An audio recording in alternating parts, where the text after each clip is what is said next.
Hey, everybody. Welcome back to the next episode of Haustalks.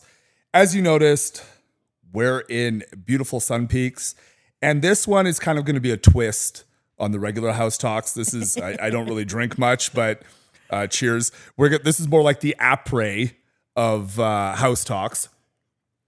And I'm your girl. Yeah, and we're here with a lady that I would say has probably the most bubbly, energetic, positive attitude I've ever met in somebody.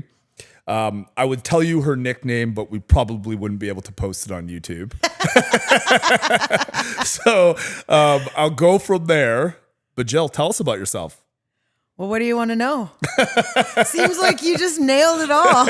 Oh, I forgot. She's also like borderline professional skier, mountain biker, like goes all over the world doing cool stuff. So yeah, it's a lot of win-win situation. You happen to sell some real estate too. Yeah, I do. I thought you were going to say borderline personality at first. And I was like, whoa, hey, I'm not that. And she is sometimes your nurse as well. So you're dealing with those personalities quite often. Yes.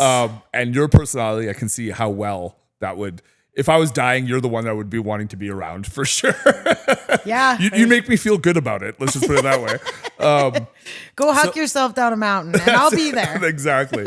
And today you also cost me $800 because I had to buy new skis she recommended. And sure enough, I went from like amateur to I'm pretty sure I'm getting sponsored courtesy of these skis. Practically pro. Practically pro.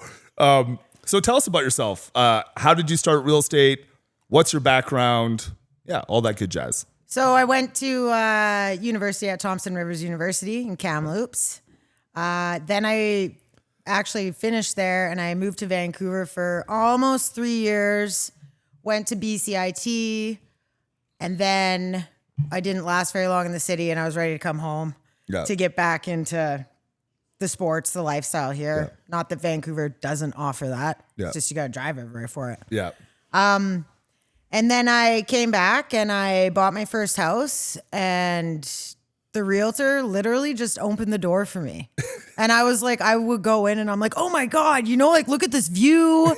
Like, look at this. Like, it's an open concept. Like, I'd get really excited about it. Yeah. And then he was just like, yeah. And I was like looking at him like, are you going to like get excited too? And he just didn't. And I was like, I could do this. All you got to do is unlock a door. I can unlock a door and do a little bit more, right? So then I went on to buy my second house, and it was a private deal. Yeah. And I had to sell my other house at the same time, and I was single on my own, so it's like I navigated all that, and it was pretty stressful. And I'm like, okay, I think I could do this. I thought about it for a few more years because I'm pretty happy nursing. Yeah. And I still nurse. Yeah. Casually. Pick up some shifts when real estate's a little bit slower. And when real estate picks up, then I work at the hospital less. So yeah, I do both. And yeah, I just decided to go do it. Just fell into it. I just loved it. I fell into it. I knew I'd like it. Yeah. So that's kind of what drove me down that path. So how was your first, you haven't been in real estate that long, right? No, it'll be 2 years in May. Yeah, so pretty new, and you've done really well. You've sold quite a few homes for a newer agent. What was that like the first couple of years? Like, how did you go out? How did you meet people? Probably the number one question, not probably, 100% the number one question I get asked from new agents. And even some of these are highly intellectual, like super smart people, but they're just like, how do I find clients? What did you do to kind of get your first few deals? I think from growing up in Kamloops and just being a social person like I am, like I'm always out mountain biking, skiing. I have a network of people that I grew up with in the Shuswap area. And then, you come to school and then you meet people at university. Yeah. And then I just made a lot of friends along the way. And then you start biking and then you're skiing and then you have like these little pockets of friends or people you've known all your life or whatever. So I think for me, my network was key and huge. And it was me just out having fun. And then, you get into real estate and people are like, yeah, I want to work with you because they like you. Yeah. But one of the things, I've known some very popular people like you know everybody. I mean, literally, we pulled up to this place, and this is not your listing. This is Kevin's listing we're in right now. And you knew the lady across the street, right? I know She's everybody. like, all I heard, chill. Right? So you kind of knew everybody, right? So the popularity is one thing. However, and I know a lot of agents have issues with this because it's true. They may love you, trust you like as a person, but they also know you're brand new. So they're like, oh, do I trust her abilities to actually help me buy a house or sell theirs type of thing, right? So what were some of the things that, like, how did you overcome that? Oh, she's a new agent. Do I trust her to sell my home because of her knowledge or whatever, or lack of? The first thing I can say is that the first year absolutely sucked. Yeah. I was like doing stuff all the time and I'm like, what am I even doing? I don't even know what I'm doing. I don't know what I'm supposed to be doing. You know, you go from nursing where you go to the hospital, you're there for this time, you get your breaks, you go home. I had a motto, do your 4, hit the door. Right? Like, so I was doing all this stuff and I was like not seeing any results for a long time. So I think that, what was the question again? Like, how did you got your clients from your sphere? Oh, because I was new, how did I navigate that? Yeah. I'm brutally honest about what I don't know. Yeah. And I will tell people, I don't know, but I'll find the answer. Yeah. And like, you know, as an emerge nurse, if you don't know how to do something and you're in the trauma bay or whatever, you better be telling your colleagues you don't know, and someone will step in and do that role or whatever. So, you know, if you don't, they die. Yeah. Right. Yeah. So it's serious. So it's serious. And like, that's a nice thing about real estate is it's a little bit more relaxed that way. No one's dying. Yeah. But I think that I just admit what I don't know and I find the answer, and I look for people to help me. Like Stonehaus was huge for that. Like, cause I originally was with a different brokerage for 3 months, satellite brokerage, like, you know, like no office. Well, there's an office, but more virtual. Yeah. And I just felt like everything was kind of like American or more geared toward the East Coast. And I didn't meet my managing brokers. They were all calling me and welcoming me. And I'm like, I don't even know what a managing broker does. Like, I'm new, right? And then, you know, I joined Stonehaus, and that's when my first deal happened. And I was on the phone with Tanya a lot. And then, you know, me and Tanya I'd call her for a 2-minute question, and then we're just end up BSing for like an hour and a half. And I'm like, oh my God, like, because we were better work. Yeah. Like, and I was like, okay, I'm home. Like, this feels like home. And then everyone's been so helpful. Yeah. And I think that, you know, the other day, like, I knew that it was late at night. So I just threw in our little office group chat, hey, got a question about an amendment or whatever. And boom, boom, boom, boom, boom. And people are like messaging me to help me right away. Like I thought that it was really lonely before Stonehaus. So I think that having people to help you is awesome. And I think that everyone at our brokerage realizes that there's enough sunshine for everybody and everyone has their own kind of client base. Like mine is more people around my age that do the sports I do. And, you know, and they're not worried about you stealing clients or they're competitive in the fact that they want to succeed. They want to be the best, but they want to bring everyone up with them. It doesn't mean you can't succeed at the same time. Right? And it's awesome. And I love, cause I come from nursing, which is, you gotta be a team. You gotta be cohesive. You gotta, to come to Stonehaus. Yeah. It was just very similar. Yeah. It's awesome. So you're brutally honest with your clients that, hey, I don't know this. And, you know, sometimes saying no is much more powerful than ever saying yes, right? And I think one of the things that you're doing is like phenomenal is the fact that a lot of real estate agents, and I use this all the time, kind of get that commission breath. You know what I mean? Like, oh, I need to get this deal done, and I'm going to say whatever it takes to basically make my client happy, right? To move it along in the process, right? But at the same time, it always comes and bites you in the ass because it's not the right thing for your client if it's not the right answer. You know what I mean? So for you to say no and not worry the fact that like, but I can get you the answer and I will get you the answer, just shows that I think like the reality is nobody is ChatGPT, you know what I mean? No. Or Google. but we all have access to the right people to find out the right answer.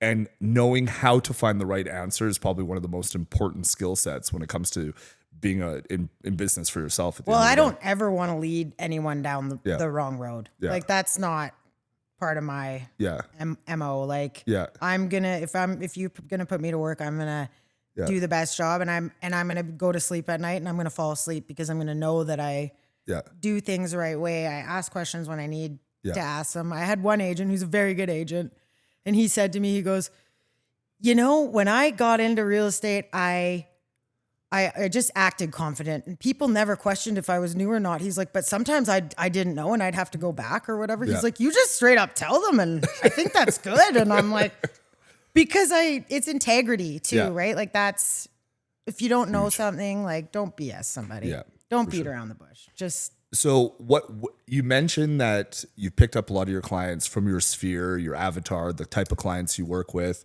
How do you start those conversations? Like a lot of people are really scared, for lack of a better word, to bring up real estate because they feel like, hey man, like these guys are pretty much my friends, or I work with them, or have worked with them, or I snowboard or ski with them, or whatever. Like I don't want to be that pushy salesperson, right? So how do you bring up real estate to kind of move that step to see if there's any interest to work with you? Well, I did some coaching with you, and that helped, like with the conversations, right? Like the conversation piece. And, now, like I just say to people, like, let me know, but everyone gets to build their business in the way that they want to build their business. And I'm not gonna cold call. I'm never gonna do that. Yeah. I go to the hospital, and then I'm working with all these people at the hospital, and then they're just talking to me about it. And it just kind of comes up organically. Yeah. And I just say, hey, like, if you want my help, like I would love to help you. Yeah. And I also don't get, like if my people that I know go to someone else, that's their decision with who they want to use. I'm not going to be mad at that real estate agent. Yeah. Yeah. Yeah. Like, or that client or whatever. Because sometimes their friend might come and use me and not them. And that's just the way she goes. That's right. Right? Like, I love that. I love that. So if you could recommend something to a new agent, what would be the biggest recommendation off the hop? Know that it's going to be a grind. Yeah. Because to be honest, when I got into it, I was like, well, that first agent showed me the house, and I'm like, well, if they were doing it, then I can do that. It's got to be pretty easy. Yeah. And I was, oh man, what a rude awakening. Yeah. It was not easy. It was a grind. Yeah. And what's the hardest part you found? I think it was hard learning, what all these different platforms we use are. It's like the learning curve was so steep. It used to take me like 6 hours to write a contract and like do all the paperwork, and then I'd still forget a bunch of stuff. Yeah. And then, as the last year, I've done quite a few deals, and I've wrote a lot of offers. Some of them haven't gone through. Yeah. That's another thing I would tell new agents. Yeah. Like, if you write an offer and it doesn't go through, whatever, don't get discouraged because you got to practice. Yeah. Yeah. Like I wrote 4 offers for this one guy, and then he lied to his mortgage broker. He lied to me. And then I spent all this time, but it's like, okay, but it just prepped me for the next one. I think just keep going. Yeah. And you're going to have to be tenacious, and you're going to have grit, because it's not easy. So what do you say to yourself? Like, for example, in that situation, right? What do you say to yourself to keep that tenacity, to keep, like, obviously, like I said, and I'm sure the viewers can pick up on it, buyers, sellers, agents, everything, that you have like this very, very strong personality in a positive way, that you have this outspoken nature of yourself, right? And so I'm sure a lot of them are thinking, well, it's just her personality. She just lets everything float off her back, kind of thing, or whatever. But I'm sure you've had days where you're like, shit, should I even be doing this kind of thing? Like, oh yeah. Oh yeah. So, and like what you see is always the highlight reel. Yeah. Like there were some struggles for sure. There was a lot of money spent. Yeah. Like I'm hoping at the end of this year, I'm going to be on the better side, but real estate is not cheap to get into. Yeah. But But yeah, I thought it all was, there's a realtors are just lot. millionaires as soon as you get your license. Man, I'm just gonna drive that Toyota into the ground. Like I'm no, it's And just in case if you're wondering, it's a Tacoma, so it's definitely a pickup. yeah, no white BMWs here, Yeah, exactly. and not a Tesla. And not a Tesla. Yeah. No, I think that you just got to be consistent. I think to celebrate the little wins, and I like to set goals. Yeah. So that I can reflect back, and it's like if I wouldn't have written down things at the beginning of the year what I wanted to achieve, Yeah. I might not reflect and look back, and I might be like, oh, I'm not doing anything, but it's like I actually, did pretty good Yeah. for my Probably. first full year in real Yeah. estate. So I think setting goals, being consistent. Yeah. And is there, obviously in general, and this is for agents and everybody else out there, in general, starting off in the business, majority of your deals the first 2 or 3 years are going to be buyer based, right? Because buyers, like, even though, and I won't get into the whole breakdown of it, even though really the buyer's paying the price on the house and all that money goes to the commission, they're not cutting you a check of like 10, 20, 50, $100,000 for the commission or whatever. It is, so sellers are usually looking for who can sell it for the most price, and they're just a little bit more difficult to deal with and pick up at the beginning, right? Totally.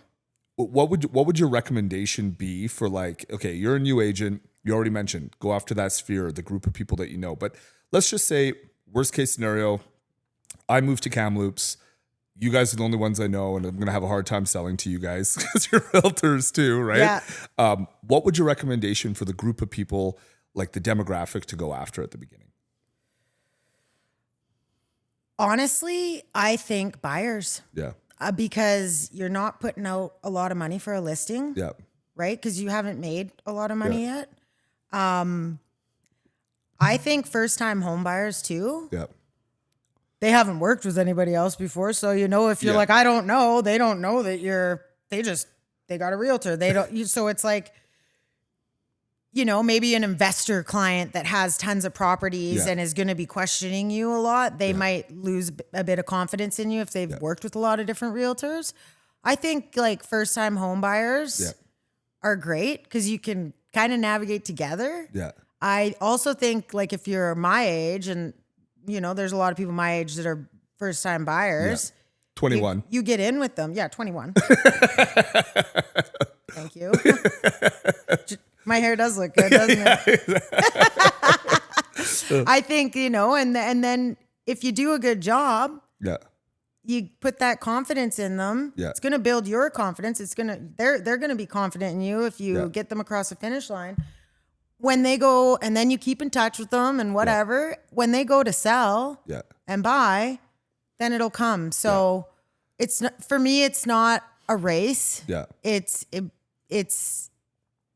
marathon, and it's going to be a slow build. Yeah. And I'm okay with that. I don't need to compare myself to other people. And I think that's huge too. And you kind of mentioned that, like, a lot of agents get down on themselves because we always have to remember that, sure, real estate, you can compare it to a race, but the reality is like, if you're comparing yourself to somebody that's been in the business for 10, 13 years, they're halfway through the race already. Yeah. You know what I mean? So you guys are starting at different parts of this race. It's not starting at the same starting line every single time. And you might even look at yourself and be like, hey, this guy actually got his license the exact same time, but you don't realize he grew up there. He knows everybody. He's gone to school in that place. He has 12 years of sales experience behind him. Like, everybody's journey is different. And I love what you said. I asked you the other day, I said, how did you do 3 deals your first month of real estate? Yeah, and you were like, well, I was kind of in sales and blah, blah, blah, blah. And I was like,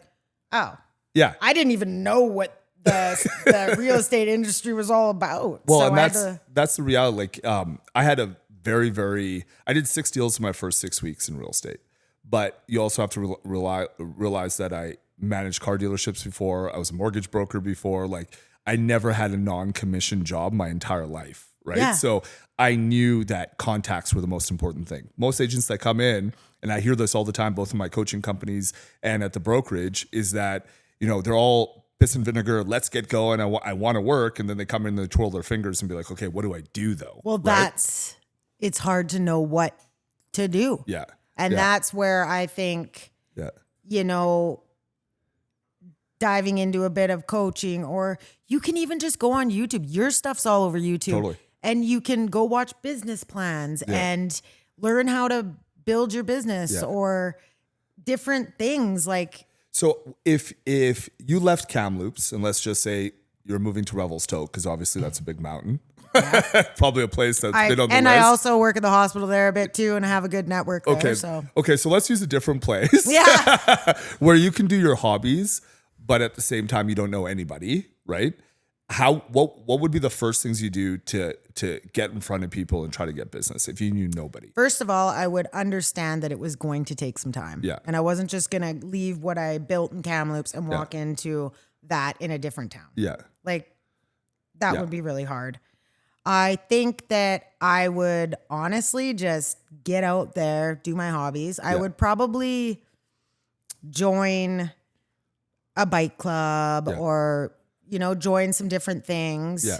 I'm just social by nature. So I go to if I go out for a night or whatever, like if you had a barbecue at your house and I came over, I would probably have 2 or 3 people that I would click with there and you get BS in. Yeah.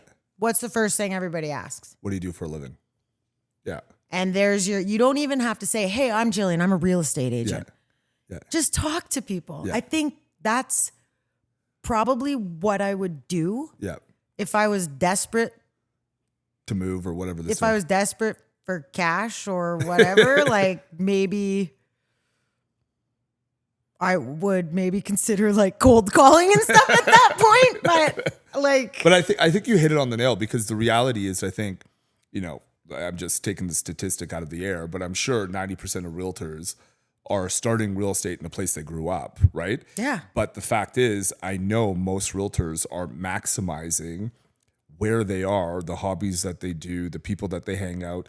It is, and I said this on a previous podcast, like real estate is a contact sport. It's like the more people you can have conversations about real estate with, it doesn't matter where it comes from. It could be Google ads, Facebook ads, it could be networking events, it could be skiing, it could be après nights, it could be whatever you want, right? But having those conversations is the goal at the end of the day, right? And I just think too, like to go into, like say I join a ladies ride every Tuesday night or whatever, to go into that and be like, I'm going to the ladies ride to get clients. Yeah, you always want to have a goal, but like your first goal should just be to go and have a fun time. Yeah. And then that energy is going to transfer and it's just going to happen. Might take time. Yeah. And it's all about building relationships, right? That's what it is. It's when I say contact sport to have conversations, but the conversation at the beginning should always be about building rapport. I'm lucky enough that I'm 13 years into this business. My team has done, we've had some horrible years and we've had some good years, but well over 1,000 transactions over that time period. And I can tell you, like the most successful agents that have come across, they always look for a relationship first. And right now it's at a point where like even developers that I bring on that we do for our project marketing side, like if I can't build a relationship with that person, if I don't click and I can't go, have a coffee with them, I don't know what their kids' names are, like, because whatever it's not somebody I'm wanting to work with. So I can say no, right? Yeah. And the more of those positive relationships you have, the more ability you have to obviously say yes, but obviously also say no, right? And I think that brings up another really important thing. Like I try and design my life. I've done a pretty good job. People are like, man, you're always out having fun. But you've kind of got your stuff together. And I'm like, I don't feel like it's not together, but sure. Yeah. But I think that I say no to people. Yeah. Like I have this one guy who wants me to take his listing. Yeah. I try and get a hold of him. I go over there. He's not listening to a word I say. Yeah. He's like, so I'm like, no. Yeah. Because to me, my energy, where I put my time is so valuable. Like time is currency. Yeah.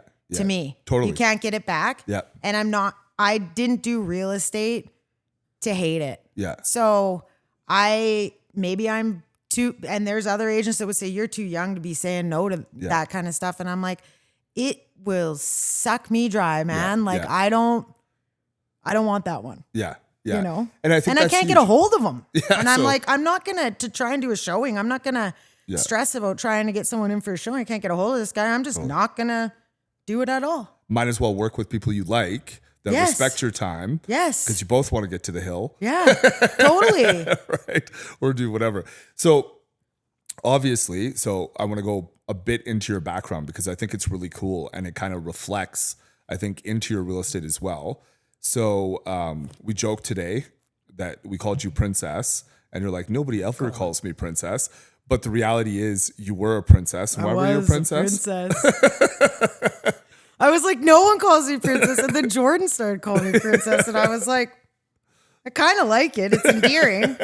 But then I'm like, yeah, I actually was Miss British Columbia High School rodeo princess. That's awesome. That's awesome. So you were in the rodeo. What were you doing there? I barrel raced and pole bended and goat tied. And for those of you that don't know, you should probably just watch Yellowstone and you'll see the barrel racer girls in there. If you want to watch anything, watch the goat tying. Goat tying? Oh man, you fly down the arena like full tilt on your horse. It would make me sick to my stomach now after all my knee surgeries to even your horse is still running full tilt and you get up with this rope in your mouth and then you're running beside your horse trying not to fall because you just came down full tilt. Yeah. And then you go and this little goat's like, meh. And then you flip the goat and tie it up and throw your hands up. If you're going to watch anything, barrel racing's boring. Watch goat tying. That's awesome. But it was so fun. And it was intense. And I'm sure that was a ton of work, ton of training, ton of everything involved in that, right? And then skiing, you started skiing very young too, right? I started skiing at 6. And my dad ski patrolled up at Sun Peaks for over 20 years. Yeah. And then I actually ran the emergency medical response team up here. Yeah. They got rid of it, which I don't think was a smart decision at all. Because it was a team of 60, 65 emerged nurses and docs. Yeah, that's awesome. So if there was a big wreck or someone had a heart attack or whatever, we were there. Yeah. So that was... So you were heavy into skiing and then mountain biking.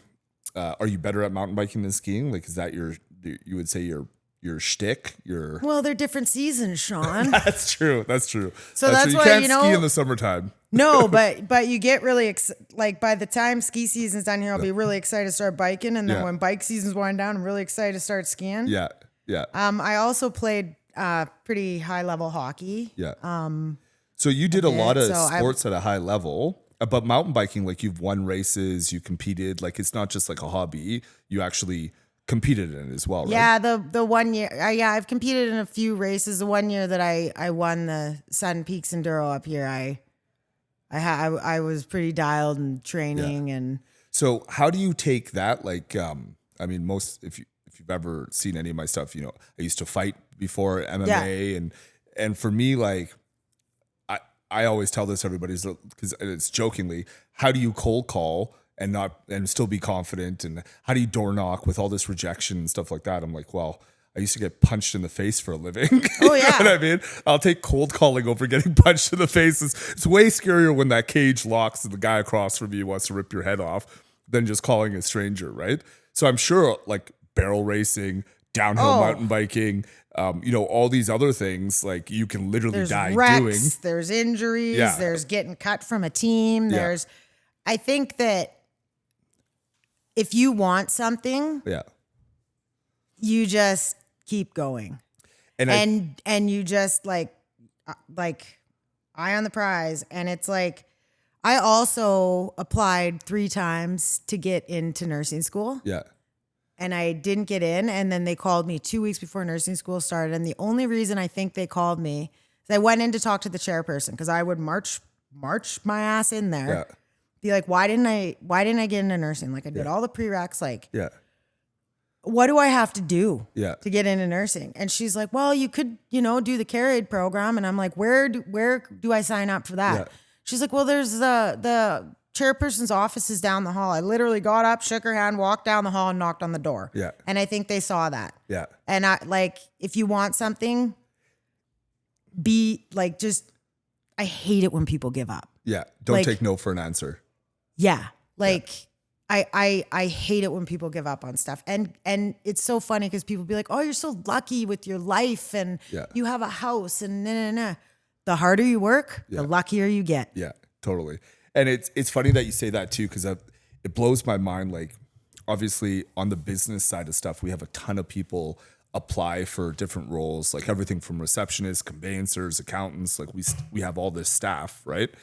And it blows my mind that they send in these resumes, and I try calling them, or one of the staff tries calling them to like book an appointment, and they have to follow up with them like 30 times. I'm like, you're the one that applied for this job. Every single job I've ever had, all commission, but every single job I ever had, as soon as I dropped off the resume, I had it in my calendar to phone the next day, the week after, until they told me to go pound sand, right? Or I was hired. And funny enough, I got every job I ever applied for at the end of the day. But it is just like you said, you have to be willing to go out there, put your neck out there and show how much you want it, right? Yeah, and people value that. Yeah. And I think that maybe because everything's so easy now, like you want a burger, you can drive up to the drive-through window. Yeah. You want to talk to someone, you send them a text, and they usually respond pretty quick. And it's like, not everything is instant gratification. Yeah. you know? True. It's true. So, I think that, work. So do you think that's really applied to your real estate? Because you said the first year was super challenging. Obviously, this year you did way better, right? Yeah. Are you starting, is that mindset that, you know, from when you were doing all these other sports, you're still doing them, but like going through the challenges, like right now, keeping up on you in the ski hills, like Mission Impossible, but it wasn't like that for you at the beginning either. I take that back. I got new skis now, so. Yeah, and you're stealing other people's poles. That's right. That's right. That's right. Yeah, grand theft under 5,000 on that one. What a dumb moment today. But anyways, I digress. Do you find that past life really helps you in your current real estate situation? Yeah, I think I had a lot of challenges from a young age because I lost my mom young. Yeah. And my dad did, the best he could, but he's working. All of a sudden he had, he had a wife that looked after the family and everything like that. She worked too, but so it's like, sometimes it's like, well, like I think I just had a deck of cards handed to me. My dad did say to me one time, he said, it doesn't matter the deck of cards you're dealt. It matters how you play them. Yeah. So I think I'm used to just digging in my heels and getting to work. Like how do you, obviously, like you've gone through, as you mentioned, some tragedies and you're working through all these things. I tell everybody in business, you fail not twice as many times as you succeed. It's like 100 times more than you succeed. Yeah. You fail, right? But if you look at it, like you said, you just got to keep going. What do you tell yourself to keep going? I don't know. I think I am just really mentally tough. Yeah. Is that because of all the hard things you did in the past, do you think has made you that way? Or do you have like a daily routine or whatever that kind of keeps your head? So that's funny. You talk about the daily routine and I'm like, most, CEOs and they have a daily routine and a morning routine and all that. And I'm like, what's my routine? I'm like, I usually hit the floor running because I'm late.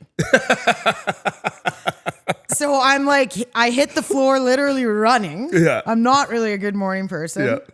My morning routine is I will have my dog come in my bed with me for 5 minutes and we have our little snuggle. Yeah.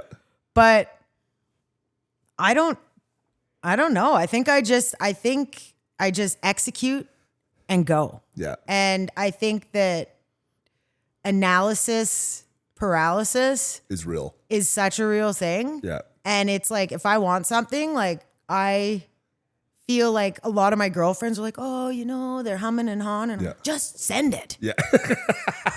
Send it. That's your podcast. Just send it. Yeah, but I just feel like just do it.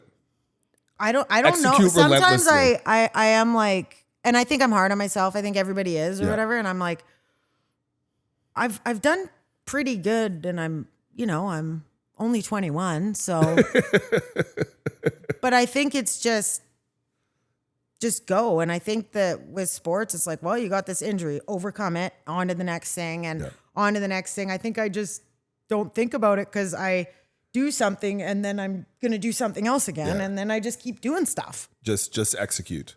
Execute. And I think execution is where a lot of people lack. Yeah. You know? Yeah. A lot of people are either scared of failure, right? So that's their excuse not to do it.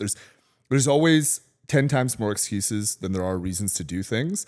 And it's funny, I had this conversation, so I won't get into it too deep, but I have family members, for example, that are 10 times smarter than I am. And they're and I don't think I'm stupid. They're lazy.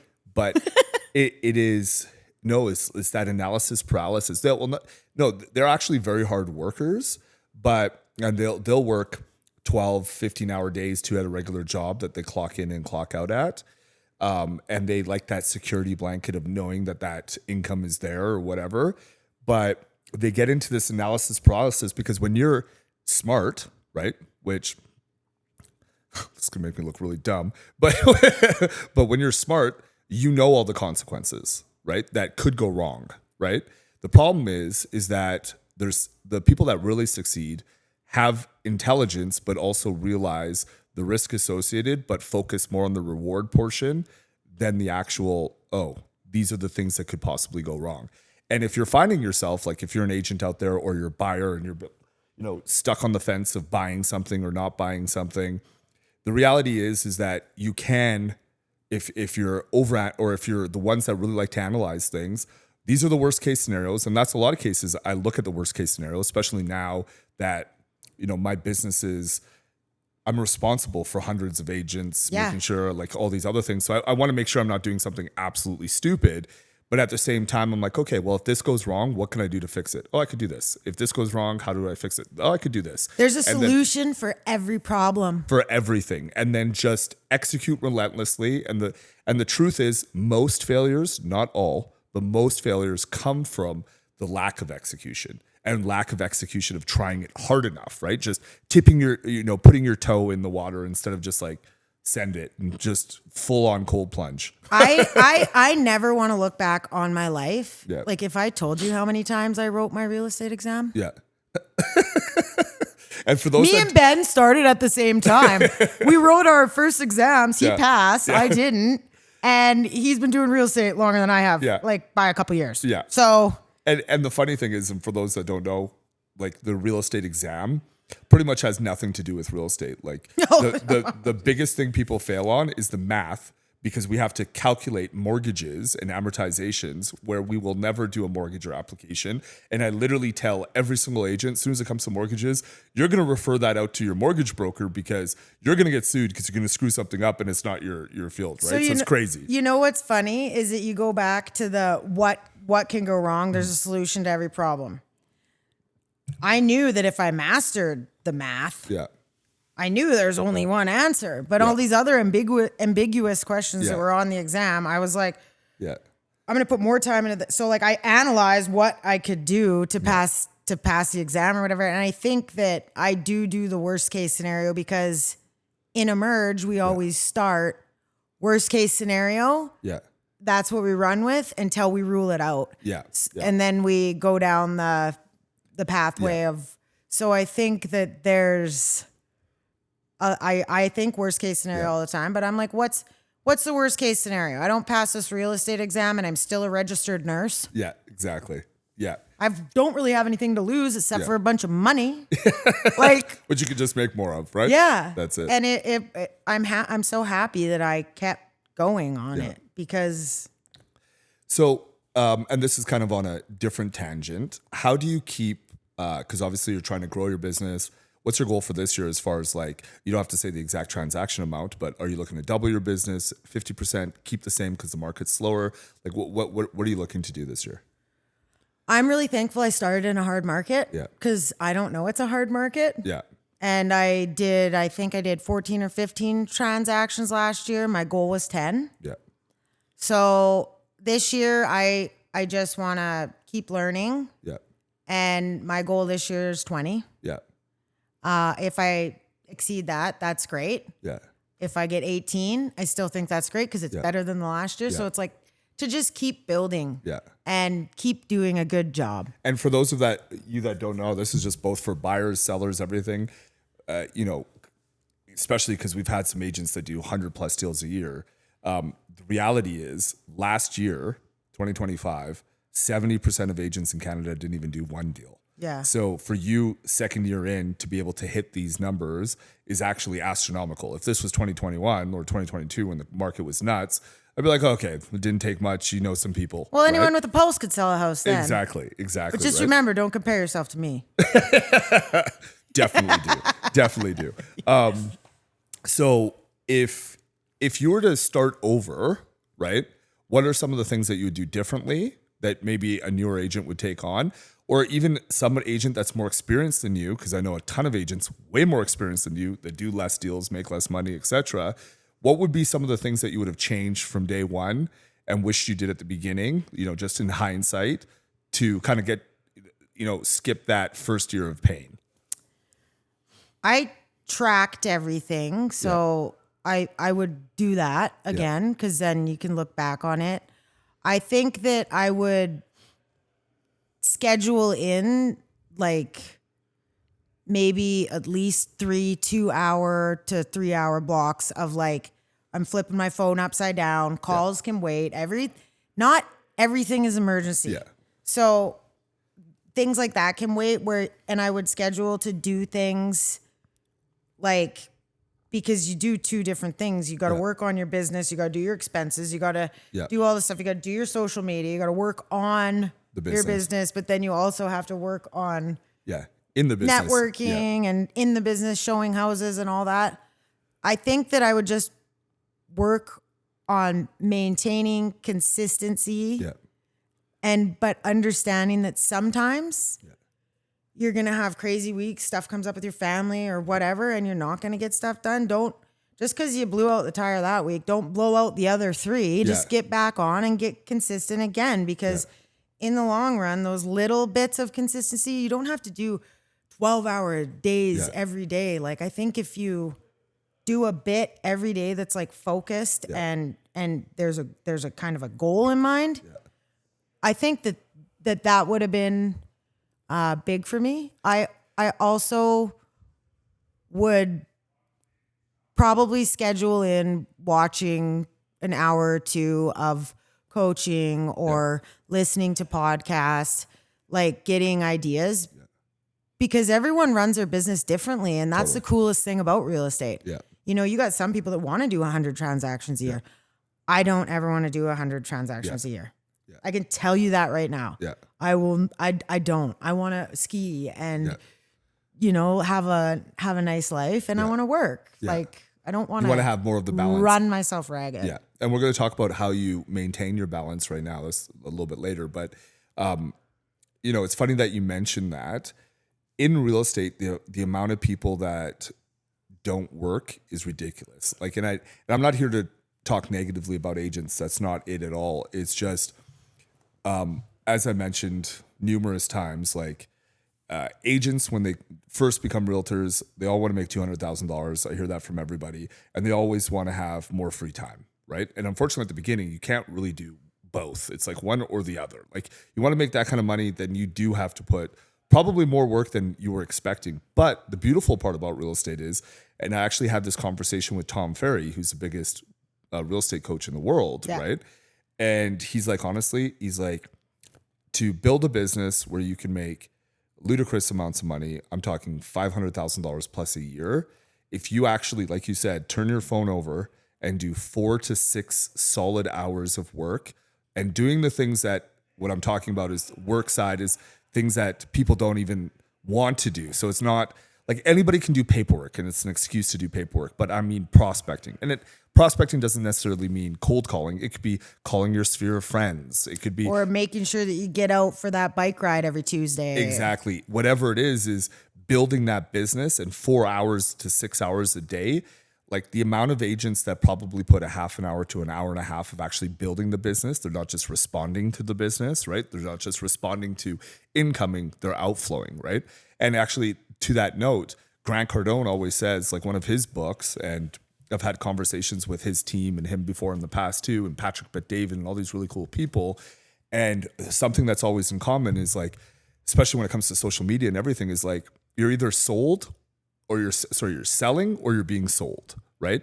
And what I mean by that, it applies to everything in life, is that it's outflow, which is the amount of work that you put out, versus inflow. If you're consuming more, like social media, for example. Oh, right? I haven't been on social media at all lately because I don't have time. And that's exactly it. And so the social media can be a massively powerful tool, but I guarantee you, if you ask 99 out of 100 agents, do you spend more hours putting content out to build your business or consuming the social media? Because if you're spending more time consuming this social media, then you're actually being sold and not selling, right? And I think, having that balance and understanding, like you said, having that consistency, having that, and I agree with you 100%. We're always our hardest critics or worst critics. A lot of times you're going to fail. Something comes up, you don't work for a week because whatever happened, right? Personal, whatever it may be, it's okay. Yeah. But today's a new day, so start again today. Yeah. Don't make next week and the week after suck because this week sucked, right? Yeah, I think you're just becoming a victim at that point. Yeah. And I just... And in sports for you, like if you stopped skiing the first time you fell, you wouldn't be skiing the way you are now, right? And you know what? I know that I'm going to fail more in the future. Yeah. And I know that I'm going to have different obstacles and different challenges. But because I kept going, I've got this self-efficacy now, and I know that I can figure it out. Yeah. There's a solution to every problem, right? Yeah. I can't remember if it's Grant Cardone or Patrick Bet-David once told me, he's like, listen, the most important thing is failing forward. And I love that sign, because it's like, yeah, you can fail and you can be living in your past, and living in your past is incredibly common, like both positive and negatives, Oh, I was a, university football player back in the day, you can live in your past and you can be stuck in your past because your life sucks now compared to your past, right? Or you can fail and be like, I can't do that because I didn't do it last time. But failing forward, okay, I failed, and I'm going to take this lesson, I'm going to move forward, and I'm going to constantly be taking that one step at a time. I right? think that you fail, you figure out why you failed, and you go try again. Yeah.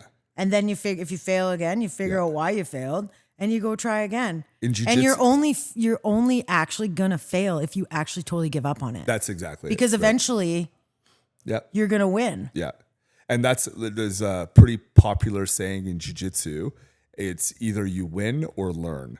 It's not win or lose. It's win or learn. And I think you learn from things. Failures. And then the more you fail, the more you actually learn. Yeah. So you can actually put it all together. Yeah. And then you you've got all these concrete examples of where you succeeded after you kept going. And that builds that confidence. I think failing is important. Yeah, it is. Totally. Yeah. And I think failing's important.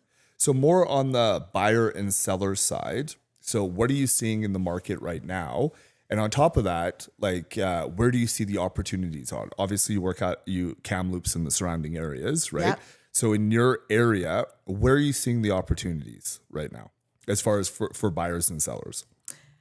I think that Sun Peaks for investment opportunity is huge right now, because I think the foreign buyers ban is going to come off in 2027. Yeah. And I think that's going to have an impact on the real estate up here for sure.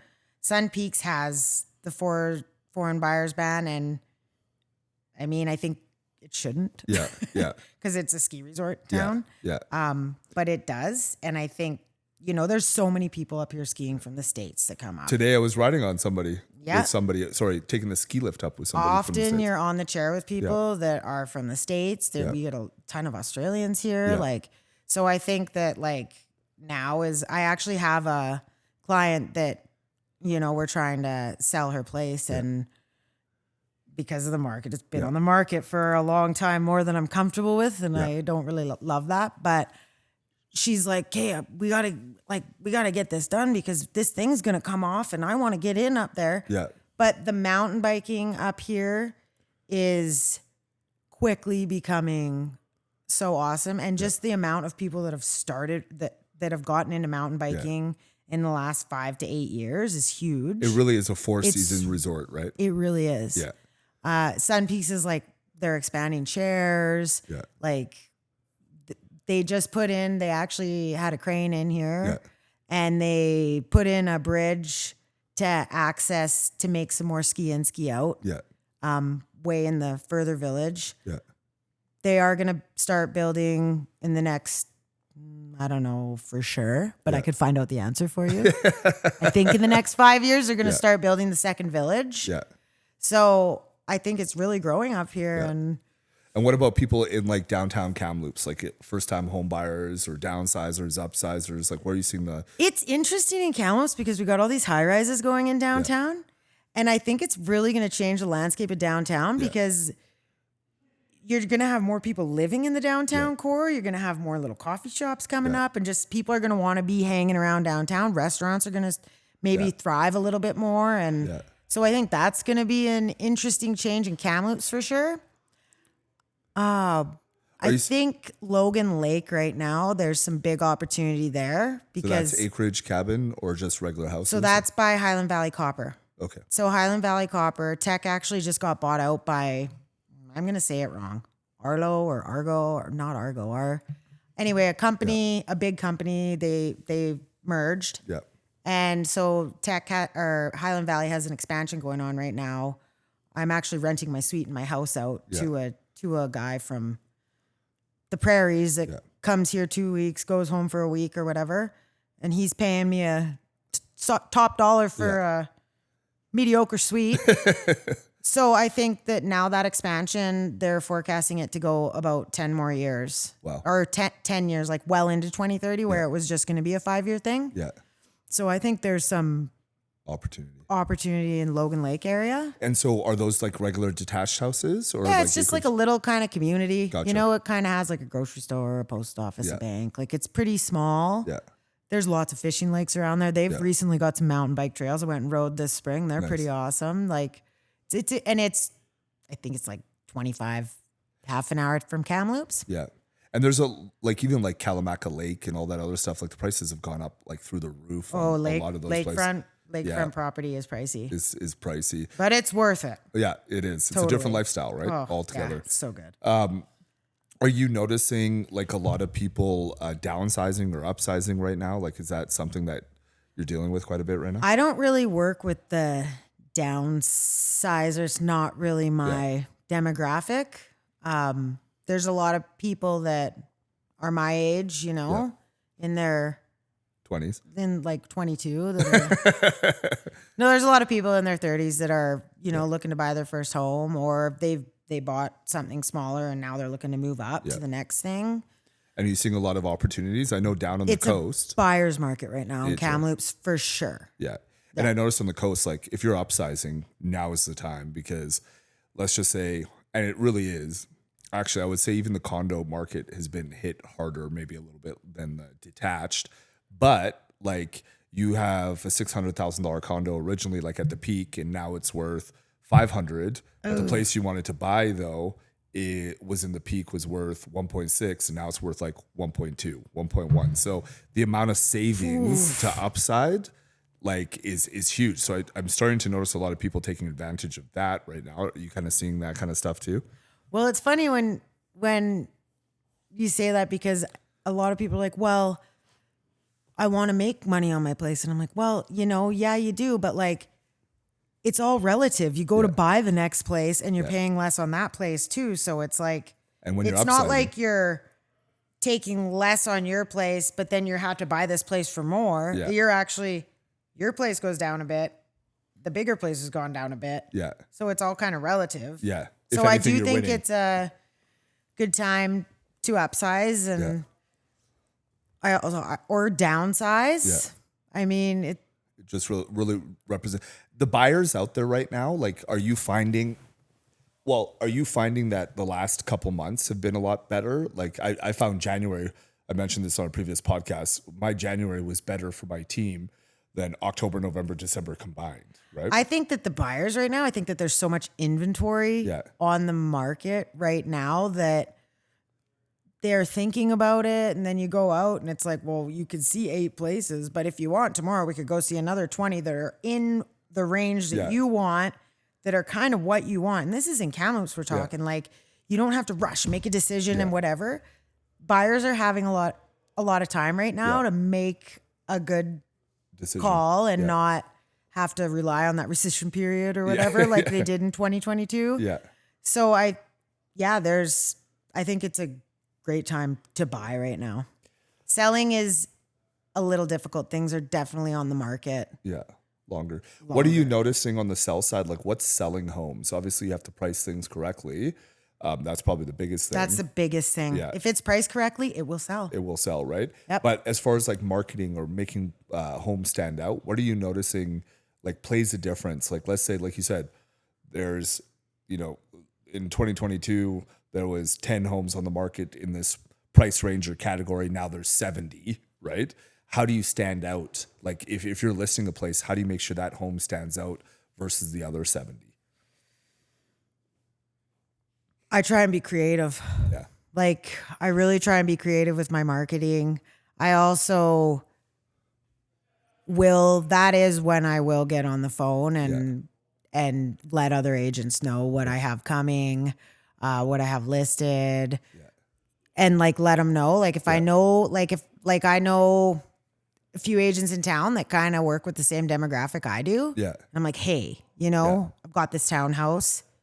So you're not just relying on the MLS to sell it, basically. No. You kind of got to go above and beyond, right? Yeah, you got to go above and beyond for sure. Yeah. But it doesn't matter what. I think it definitely matters what you do when you're marketing a house or whatever. But I always tell my clients, I'm like, the biggest we can try and be strategic about all this stuff. If we put your place on the market and we don't get any showings in the first week, we're not priced right. Yeah. If we get showings, I tell them the same thing. If we get showings and no offers, we're probably not priced right. Or so it's like I really try and get them to price it right, and it's hard. People don't want they have an idea what their house is worth, and it's difficult. Just not always reality. And I'm like, okay, we can do that, but and that's another thing I'll say no to. If somebody is it costs me lots of money to list. Some bucks to list a house, and I'm not sitting on it. I don't want to sit on it. I want to. It's not good for anybody. It's not good for you. It's not good for the client. Yeah. At the end of the day, it's added stress. Exactly. And then it's going to be all my fault. When it doesn't sell. Yeah, exactly. It's true. It is. Awesome. Okay, so if you could leave, we'll wrap it up. One last question. If you could leave advice because I'm going to definitely hone into a new agent like yourself. If you could leave one last piece of advice for a new agent coming into the business, what would you recommend doing? And then maybe a piece of advice for buyers and sellers out there in this market. For new agents, I would say if you're comparing yourself to other agents, you're probably spending too much time on social media, and you should probably be working on your business. Yeah. Comparison is everyone has different backgrounds. Everyone does things differently. Don't compare yourself. Yeah. Lean into the people, like find mentors who want to see you win. Yeah. Will help you. Real estate doesn't have to be cutthroat. Yeah. It doesn't have to be cutthroat. And I would just say the consistency and the deep work, phones are so distracting. Yeah. And you're not going to get a call for $1 million listing in your first year. Yeah. And if you don't respond in 3 hours, you're not going to lose it. Yeah. It's okay to put your phone away, put it on Do Not Disturb, and get some stuff done. Yeah.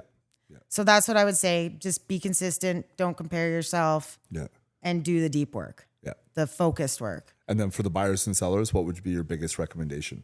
My biggest recommendation is for buyers, if you have something to sell, get that on the market first, because it'll make you can go in and price it right so it sells, or, you get an offer on it, and then you can go in and buy your next place.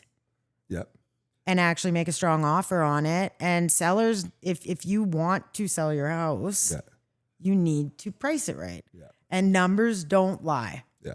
And if you have a good agent, they will bring you all the numbers and lay them out in front of you. And I'm highlighting and writing all over. And it's like, sometimes I'm like, oh, if Sean saw my listing presentation, he would be like, but you know what? It might not be polished and beautiful and perfect, but it's real. Yeah. I'm not going to BS ya. Yeah, exactly. So I think that, and the biggest lever for selling is how it does once it hits the market. Yeah. Yeah. Yeah. So buyers, you have lots of time right now. Yeah. Especially first time home buyers, because they usually don't have anything to sell. Yeah. So take your time, find the right place, use the right agent, all the good stuff. Awesome. So if they're wanting to buy or sell, or if they're an agent and they want to pick your brain, how do they get a hold of you? Oh, I'm all over social media, but then I might not answer you right away because I post stuff and then I'm like, oh, I should check that post I did because I'm busy working. Yeah, yeah. Like I do work and a lot of stuff is behind the scenes. Yeah, exactly. So I am on social media. I will get back to you. I do look at my messages every day and I'm like, oh, okay, that person's new. I got to message them back or whatever, right? But if it's my friend sending me memes, I'm like, I just need to do that on Saturday night or whatever. Yeah. And then, my website, JillianMcKinnon.com. JillianMcKinnon.com. Phone number? 604-209-6169. Not 67. Of course it is. Not 67. Awesome. Well, thank you so much, Jill. I appreciate it. That was absolutely amazing. Thank you again for watching this episode. I think the biggest takeaways, and this comes from an agent that is new. So if you're a new agent, this is a huge takeaway from you. Take the fail forward, be consistent, find mentors and people that you can rely on, trust, and that you can work with, and understand it's a challenging business. Don't compare yourself to other people. But the success is just around the next failure. So thanks again for joining us. And that's today's episode of House Talks. I'll see you guys on the next one. I could also say that come to Stonehaus because it's really good there. I like that. that. Yeah, it is. It's really good. It's really collaborative and awesome. Awesome. Thanks again. Okay.